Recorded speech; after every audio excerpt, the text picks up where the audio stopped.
Hi hello ನಮಸ್ಕಾರ. ನೀವು ನೋಡ್ತಾ ಇದ್ದೀರಾ ನ್ಯೂಸ್ 18 ಡಿಜಿಟಲ್ ಕಾಂಟೆಂಟ್. ನಾನು ನವಿತಾ ಜೈನ್. ಏಪ್ರಿಲ್ 1ರಿಂದ ಹಲವಾರು ಪ್ರಮುಖ ಹಣಕಾಸು ಹಾಗೆಯೇ ಬ್ಯಾಂಕಿಂಗ್ ನಿಯಮಗಳು ಜಾರಿಗೆ ಬಂದಿದೆ. ಬ್ಯಾಂಕ್ ಗ್ರಾಹಕರು ತಿಳಿದುಕೊಳ್ಳಲೇಬೇಕಾದಂತಹ ಹಲವು ಹಣಕಾಸು ನಿಯಮಗಳಲ್ಲಿ ಏನೆಲ್ಲ ಚೇಂಜಸ್ ಆಗಿದೆ, ಡೆಬಿಟ್ ಆಗಿರಬಹುದು, ಕ್ರೆಡಿಟ್ ಕಾರ್ಡ್ ಬಳಕೆದಾರರು, ಬ್ಯಾಂಕ್ ಗ್ರಾಹಕರು, ಡಿಜಿಟಲ್ ಪೇಮೆಂಟ್ ಬಳಕೆದಾರರ ವಹಿವಾಟುಗಳ ಮೇಲೆ ಸಾಕಷ್ಟು ಪರಿಣಾಮಗಳು ಕೂಡ ಬೀರುತ್ತೆ. ಮುಂದಿನ ವಹಿವಾಟಿನ ವೇಳೆ ಉಂಟಾಗಬಹುದಾದ ತೊಂದರೆಗಳನ್ನು ತಪ್ಪಿಸೋದಕ್ಕೆ ನಾವು ನಿಮಗೆ ಈ ನಿಯಮಗಳ ಬಗ್ಗೆ ಹೇಳ್ತಾ ಹೋಗ್ತೀವಿ. ಈ ನಿಯಮಗಳನ್ನು ನೀವು ತಿಳ್ಕೊಳ್ಳೋದು ಬಹಳ ಇಂಪಾರ್ಟೆಂಟ್. ತಿಂಗಳಿಗೆ ಗರಿಷ್ಠ 5 ಬಾರಿ ಮಾತ್ರ ಉಚಿತವಾಗಿ ATMನಿಂದ ಹಣ ಪಡೆಯಬಹುದು. ಒಂದು ವೇಳೆ ಜಾಸ್ತಿ ಮಾಡಿದ್ರೆ ಏನು, ಅದರಲ್ಲೂ ಕೂಡ ನಿಗದಿತ ಮಿತಿಗಿಂತ ಹೆಚ್ಚಿನ ಬಾರಿ ಹಣ ಡ್ರಾ ಮಾಡಿದ್ರೆ ಏನಾಗುತ್ತೆ, ಡೆಬಿಟ್ ಕಾರ್ಡ್ನ ಮಾದರಿಗೆ ಅನುಗುಣವಾಗಿ ಹಣ ವಿತ್ಡ್ರಾ ಮಿತಿಯಲ್ಲಿ ಏನೆಲ್ಲ ವ್ಯತ್ಯಾಸ ಆಗುತ್ತೆ, ಅದರಲ್ಲೂ ಕೂಡ ಅಥೆಂಟಿಕೇಶನ್ 2 ಫ್ಯಾಕ್ಟರ್ ಅಥೆಂಟಿಕೇಶನ್ ಕಡ್ಡಾಯಗೊಳಿಸೋದಕ್ಕೆ ಏನೆಲ್ಲ ಮಾಡ್ತಾ ಇದ್ದಾರೆ, ಹೀಗೆ ಸಾಕಷ್ಟು ರೀತಿಯ ಬದಲಾವಣೆಗಳು ಕೂಡ ಆಗಿದೆ. ಇದು ಯಾಕೆ ಅಂತ ನೋಡಿದ್ರೆ ಸೈಬರ್ ವಂಚನೆಗಳನ್ನು ತಡೆಯೋದಕ್ಕೆ ಸಹಕಾರಿ ಆಗುತ್ತೆ ಅನ್ನುವ ಕಾರಣಕ್ಕಾಗಿ. ಹಾಗಾದರೆ ಹಣಕಾಸು ವ್ಯವಹಾರದಲ್ಲಿ, ಬ್ಯಾಂಕಿಂಗ್ ವ್ಯವಹಾರದಲ್ಲಿ ಏನೆಲ್ಲ ಬದಲಾವಣೆಗಳಾಗಿದೆ, ಆನ್ಲೈನ್ನಲ್ಲಿ ನಾವು ಪೇಮೆಂಟ್ ಮಾಡುವ ಸಂದರ್ಭದಲ್ಲಿ ಏನೆಲ್ಲ ನಾವು ಗಮನಿಸಬೇಕು, ಇವೆಲ್ಲವನ್ನು ನಿಮಗೆ ಮಾಹಿತಿ ಕೊಡ್ತಾ ಹೋಗ್ತೀನಿ. ಅದಕ್ಕಿಂತ ಮುಂಚೆ ನ್ಯೂಸ್ 18 ಕನ್ನಡದ ಯೂಟ್ಯೂಬ್ ಚಾನಲ್ ಸಬ್ಸ್ಕ್ರೈಬ್ ಮಾಡಿಲ್ಲ ಅಂತ ಹೇಳಿದ್ರೆ ಸಬ್ಸ್ಕ್ರೈಬ್ ಮಾಡಿ, ಲೈಕ್ ಮಾಡಿ, ಶೇರ್ ಮಾಡಿ, ಜೊತೆಗೆ ನಿಮ್ಮ ಕಾಮೆಂಟ್ ಅನ್ನು ಕೂಡ ಹಂಚಿಕೊಳ್ಳಬಹುದು. ಇನ್ನು ನ್ಯೂಸ್ 18 ಕನ್ನಡದ ಫೇಸ್ಬುಕ್ ಹಾಗೆಯೇ ಇನ್ಸ್ಟಾಗ್ರಾಮ್ ಪೇಜ್ ಅನ್ನು ಫಾಲೋ ಮಾಡೋದನ್ನ ಮರಿಬೇಡಿ. ಏಪ್ರಿಲ್ 1, 2026ರಿಂದ ಅನ್ವಯ ಆಗುವಂತೆ HDFC bank, Punjab national bank ಹಾಗೆಯೇ ಬಂಧನ್ ಬ್ಯಾಂಕ್ ಸೇರಿದಂತೆ ಹಲವಾರು ಬ್ಯಾಂಕ್ಗಳು ATM ಅನ್ನ ಕ್ಯಾಶ್ ಹಿಂಪಡೆಯುವಿಕೆ ನೀತಿಯನ್ನ ಅಂದ್ರೆ ಕ್ಯಾಶ್ ವಿಡ್ರಾ ನೀತಿಯನ್ನ ಅಥವಾ ಲಿಮಿಟ್ ಅನ್ನ ಹಾಗೆಯೇ ಅದಕ್ಕೆ ಹಾಕಿರುವ ಶುಲ್ಕ ಮತ್ತು ನಿರ್ಬಂಧಗಳಿಗೆ ಸಾಕಷ್ಟು ಮಾರ್ಪಾಡುಗಳನ್ನು ಘೋಷಣೆ ಮಾಡಿವೆ. ATMನಲ್ಲಿ ನೀವು ಫ್ರೀಯಾಗಿ ತಿಂಗಳಿಗೆ 5 ಸಲ ಹಣವನ್ನ ತೆಗೆಯೋದಕ್ಕೆ ಮಾತ್ರ ಅವಕಾಶ ಇರೋದು. ದಿನಕ್ಕೆ ಹಣ ವಿಡ್ರಾ ಮಾಡಬಹುದಾದ ಗರಿಷ್ಠ ಮೊತ್ತದಲ್ಲೂ ಕೂಡ ಚೇಂಜಸ್ ಮಾಡಲಾಗಿದೆ. ಡೆಬಿಟ್ ಕಾರ್ಡ್ಗಳಿಗೆ ಅನುಗುಣವಾಗಿ ಈ ಬದಲಾವಣೆ ಇರುತ್ತೆ. ಈಗಾಗಲೇ ಬ್ಯಾಂಕ್ಗಳು ಸೂಚನೆ ಕೊಟ್ಟಂತಹ ಹದ್ದಕ್ಕಿಂತ ಜಾಸ್ತಿಯಾಗಿ ಏನಾದರೂ ನೀವು ATMನಿಂದ ಹಣವನ್ನು ವಿಡ್ರಾ ಮಾಡಿದರೆ ಪ್ರತಿ ಸಲ 23% ಹೆಚ್ಚುವರಿ ಹಣ ನಿಮ್ಮಿಂದ ಕಟ್ ಆಗುತ್ತೆ. ಒಬ್ಬ ವ್ಯಕ್ತಿಯಿಂದ ಒಂದೇ ದಿನದಲ್ಲಿ 2 ಲಕ್ಷ ರೂಪಾಯಿಗಿಂತ ಹೆಚ್ಚು ಕ್ಯಾಶ್ ಪಡೆಯುವಾಗಿಲ್ಲ. ವ್ಯಾಪಾರಸ್ಥರು 2 ಲಕ್ಷ ರೂಪಾಯಿಗಿಂತ ಹೆಚ್ಚು ಹಣವನ್ನು ಪಡೆದರೆ ಹಣದ ಮೇಲೆ 100% ದಂಡ ಹಾಕಲಾಗುತ್ತೆ. ಇನ್ನು ಆನ್ಲೈನ್ ಪಾವತಿಯ ವೇಳೆ ಎಲ್ಲ ಡಿಜಿಟಲ್ ಪಾವತಿ ವಹಿವಾಟುಗಳು ದೃಢೀಕರಣದ 2 ಅಂಶಗಳನ್ನು ಪೂರೈಸಬೇಕಾಗುತ್ತೆ. ದೃಢೀಕರಣಕ್ಕಾಗಿ ಯಾವುದೇ ನಿರ್ದಿಷ್ಟ ಅಂಶಗಳನ್ನು ಕಡ್ಡಾಯ ಮಾಡಿಲ್ಲ. ಆದರೂ ಕೂಡ ಡಿಜಿಟಲ್ ಪಾವತಿ ವ್ಯವಸ್ಥೆಯು ಪ್ರಾಥಮಿಕವಾಗಿ ಒನ್ ಟೈಮ್ ಪಾಸ್ವರ್ಡ್ ಅಂದರೆ ನಾವು ಏನು OTPಯನ್ನು ಕೊಡ್ತೀವಿ, ಹೆಚ್ಚುವರಿ ಅಂಶಗಳನ್ನು ಕೂಡ ಇನ್ನು ಮುಂದೆ ಅಳವಡಿಸಿಕೊಂಡಿದೆ. OTP ಇನ್ನು ಮುಂದೆ ನಿಮಗೆ SMS ಬರೋದಿಲ್ಲ. ಅದರ ಬದಲಿಗೆ ನೀವು ಯಾವ ಬಳಸುವಂತಹ ಬ್ಯಾಂಕಿಂಗ್ ಅಪ್ಲಿಕೇಶನ್ ಬಳಸ್ತೀರಿ, ಯಾವ ಬ್ಯಾಂಕಿನ ಅಪ್ಲಿಕೇಶನ್ ಯೂಸ್ ಮಾಡ್ತೀರೋ ಅದರಲ್ಲೇ OTP ಬರುತ್ತೆ. ಇನ್ನು ಫ್ರಾಡ್ ಅಪ್ಲಿಕೇಶನ್ ಅಥವಾ ಮಾಲ್ವೇರ್ ಡೌನ್ಲೋಡ್ ಆದ ತಕ್ಷಣ ಬ್ಯಾಂಕಲ್ಲಿ ರಿಜಿಸ್ಟರ್ ಆಗಿರೋ ಮೊಬೈಲ್ ನಂಬರ್ಗೆ ಒಂದು ಮೆಸೇಜಸ್ ಕೂಡ ರವಾನೆಯಾಗುತ್ತೆ. ಅದೇ ರೀತಿಯಾಗಿ ಮತ್ತೊಂದು ಚೇಂಜಸ್ ಅಂತ ಹೇಳಿದ್ರೆ ಡೈನಾಮಿಕ್ 2 ಫ್ಯಾಕ್ಟರ್ ದೃಢೀಕರಣದ ಭಾಗವಾಗಿ ಬ್ಯಾಂಕಿಂಗ್ ಗ್ರಾಹಕರು ತಾವು ಮಾಡುವಂತಹ ಪಾವತಿಯನ್ನ ಎಲ್ಲಿಂದ ಮಾಡಲಾಗುತ್ತೆ ಅನ್ನೋದನ್ನು ಕೂಡ ಪರಿಶೀಲನೆ ಮಾಡಲಾಗುತ್ತೆ. ಇದು ನೀವು ಪೇಮೆಂಟ್ ಮಾಡುವಂತಹ ಸುರಕ್ಷತೆಯನ್ನು ಹೆಚ್ಚಿಸುವಲ್ಲಿ ಸಹಕಾರಿಯಾಗುತ್ತೆ.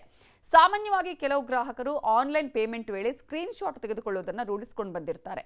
ಇನ್ನು ಮುಂದೆ ಬ್ಯಾಂಕಿಂಗ್ ಅಪ್ಲಿಕೇಶನ್ ನಲ್ಲಿ ಸ್ಕ್ರೀನ್ ಶಾಟ್ ಅಥವಾ ಸ್ಕ್ರೀನ್ ರೆಕಾರ್ಡಿಂಗ್ ವ್ಯವಸ್ಥೆಯನ್ನು ಕೂಡ ಸಂಪೂರ್ಣವಾಗಿ ನಿಷೇಧಿಸಲಾಗಿದೆ. ವಂಚನೆ ಮಾಡುವವರು ಎನಿ ಡೆಸ್ಕ್ ಮುಖಾಂತರ ಅಪ್ಲಿಕೇಶನ್ಗಳನ್ನು ಬಳಸಿ ಸ್ಕ್ರೀನ್ ರೆಕಾರ್ಡ್ ಮಾಡಿ OTP ಪಾಸ್ವರ್ಡ್ಗಳನ್ನು ಪತ್ತೆ ಹಚ್ಚಿ ವಂಚನೆ ಮಾಡ್ತಾರೆ. ಸೊ ಅಂತಹ ಪ್ರಕರಣಗಳು ವರದಿಯಾಗಿರೋದ್ರಿಂದ ಇದನ್ನ ಬ್ಯಾನ್ ಮಾಡಲಾಗಿದೆ. ಇದು ಸಹಕಾರಿಯಾಗಬಲ್ಲದು ಅನ್ನೋದನ್ನ ಇದು ಗಮನಿಸಬೇಕಾಗುತ್ತೆ. ಯಾರಿಗೆ ಈ ರೀತಿಯಾಗಿ ಅವರು ವಂಚನೆ ಮಾಡ್ತಿದ್ರಲ್ಲ ಅವರಿಗೆ ಇನ್ನು ಮುಂದೆ ಆಗಲ್ಲ. ಸೊ ಬ್ಯಾಂಕ್ಗಳು ತಮ್ಮ ಅಪ್ಲಿಕೇಶನ್ಗಳಲ್ಲಿ ರಾತ್ರಿ 11 ಗಂಟೆಯಿಂದ ಬೆಳಗ್ಗೆ 6 ಗಂಟೆವರೆಗೆ ಎಲ್ಲ ವಹಿವಾಟುಗಳನ್ನು ಲಾಕ್ ಮಾಡೋ ಸೌಲಭ್ಯವನ್ನು ಕೂಡ ಗ್ರಾಹಕರಿಗೆ ಕೊಡುತ್ತೆ. ಈ ಸೌಲಭ್ಯವನ್ನು ಆಕ್ಟಿವ್ ಮಾಡಿಕೊಂಡ್ರೆ ಈ ಸಮಯದಲ್ಲಿ ಯಾವುದೇ ಆನ್ಲೈನ್ ಬ್ಯಾಂಕಿಂಗ್ ವಹಿವಾಟು ನಡೆಸೋದಕ್ಕೆ ಸಾಧ್ಯ ಆಗೋದಿಲ್ಲ. ರಾತ್ರಿ ವೇಳೆ ನಡೆಯುವ ವಂಚನೆಯನ್ನು ತಡೆಗಟ್ಟೋದಕ್ಕೂ ಕೂಡ ಇದು ಉಪಯೋಗ ಆಗುತ್ತೆ. ಇನ್ನು ಬ್ಯಾಂಕಿಂಗ್ ಅಪ್ಲಿಕೇಶನ್ನಲ್ಲಿ ಬಿಹೇವಿಯರ್ ಬಯೋಮೆಟ್ರಿಕ್ಸ್ ಅನ್ನು ಅಳವಡಿಸಲಾಗಿದೆ. ಈ ಮೂಲಕ ಇನ್ನು ಮುಂದೆ ಗ್ರಾಹಕರು ಬ್ಯಾಂಕಿಂಗ್ ಅಪ್ಲಿಕೇಶನ್ ಬಳಸುವಾಗ ಅವರು ಟೈಪ್ ಮಾಡುವಂತಹ ವಿಧಾನ ಫಾಸ್ಟ್ ಆಗಿ ಮಾಡ್ತಾರಾ, ಸ್ಲೋ ಆಗಿ ಮಾಡ್ತಾರಾ, ಬ್ಯಾಂಕಿಂಗ್ ಅಪ್ಲಿಕೇಶನ್ ಅನ್ನ ಟೈಪ್ ಮಾಡುವಂತಹ ಸಂದರ್ಭದಲ್ಲಿ ಅದರ ಸ್ಪೀಡ್ ಅನ್ನು ಯೋಚನೆ ಮಾಡಬೇಕು. ಸ್ಕ್ರೀನ್ ನಿರ್ವಹಿಸುವ ವಿಧಾನದ ಮೂಲಕ ಖಚಿತಪಡಿಸಿಕೊಳ್ಳಲಾಗುತ್ತೆ ಅದು ಅವರೇ ಗ್ರಾಹಕರು ಮಾಡ್ತಿರೋದಾ ಅಥವಾ ಬೇರೆಯವರು ಮಾಡ್ತಾ ಇದ್ದಾರಾ ಅಂತ ಹೇಳಿ.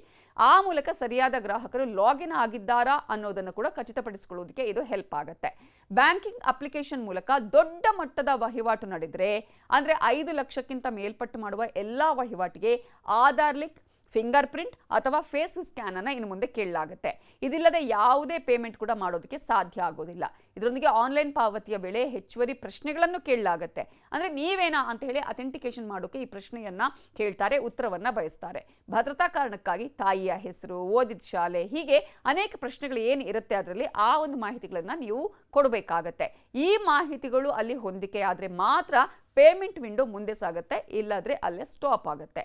ಇನ್ನು ಕ್ಯಾಶ್ ಡೆಪಾಸಿಟ್ಗೆ ಮಿತಿಯನ್ನು ಕೂಡ ಹೇರಲಾಗುತ್ತೆ. ಹೇಗೆ ಅಂತ ನೋಡೋದಾದ್ರೆ ಸೇವಿಂಗ್ ಅಕೌಂಟ್ನಲ್ಲಿ ವರ್ಷಕ್ಕೆ ಡೆಪಾಸಿಟ್ಗೆ ಗರಿಷ್ಠ ಮಿತಿ 10 ಲಕ್ಷ.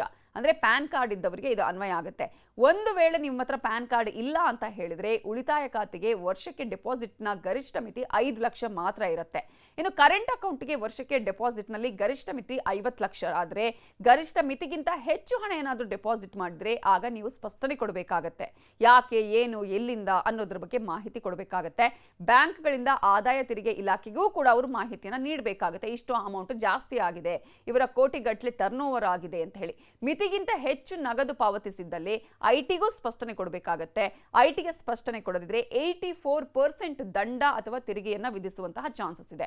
ಇನ್ನು ಹಣ ವಿಡ್ರಾ ಮಿತಿಯನ್ನು ಕೂಡ ಬದಲಾವಣೆ ಮಾಡಲಾಗಿದೆ. ಏನು ಅಂತ ನೋಡೋದಾದ್ರೆ ಹಣ ವಿಡ್ರಾ ಮಿತಿ ವರ್ಷಕ್ಕೆ ಗರಿಷ್ಠ 20 ಲಕ್ಷ ಅಂದ್ರೆ ITR ರಿಟರ್ನ್ಸ್ ಮಾಡದಿದ್ದವರಿಗೆ ಅನ್ವಯ ಆಗುತ್ತೆ.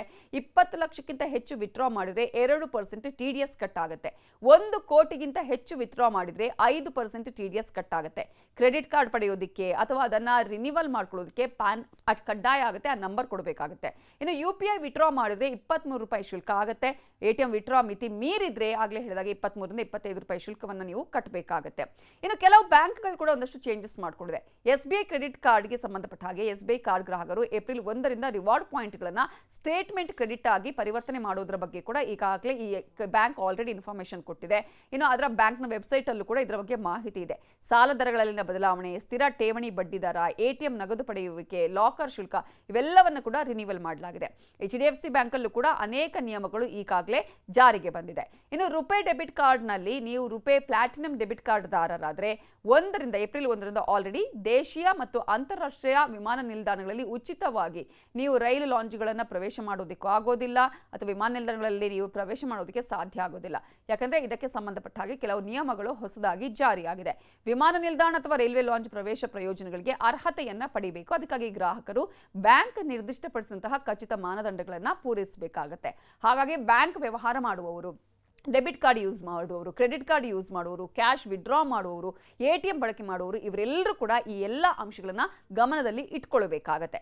ಇದು ಈ ಹೊತ್ತಿನ news 18 digital content. Thank you. ನಿರ್ಭೀತ, ನಿಷ್ಪಕ್ಷಪಾತ, ವಿಶ್ವಾಸಾರ್ಹ ಸುದ್ದಿಗಳಿಗೆ ಮತ್ತೊಂದು ಹೆಸರಾಗಿರೋ ನ್ಯೂಸ್ 18 ಕನ್ನಡ ಈಗ ಆಪ್ನಲ್ಲೂ ಲಭ್ಯ ಇದೆ. ದಯವಿಟ್ಟು ಇಲ್ಲಿರೋ QR ಕೋಡ್ ಅನ್ನ ಸ್ಕ್ಯಾನ್ ಮಾಡಿಕೊಂಡು ಆಪ್ ಡೌನ್ಲೋಡ್ ಮಾಡೋದಕ್ಕೆ ಮರಿಬೇಡಿ. ನಿಮ್ಮ ಬೆಂಬಲ ಹೀಗೆ ಸದಾ ನಮ್ಮೊಂದಿಗಿರಲಿ. ಧನ್ಯವಾದ.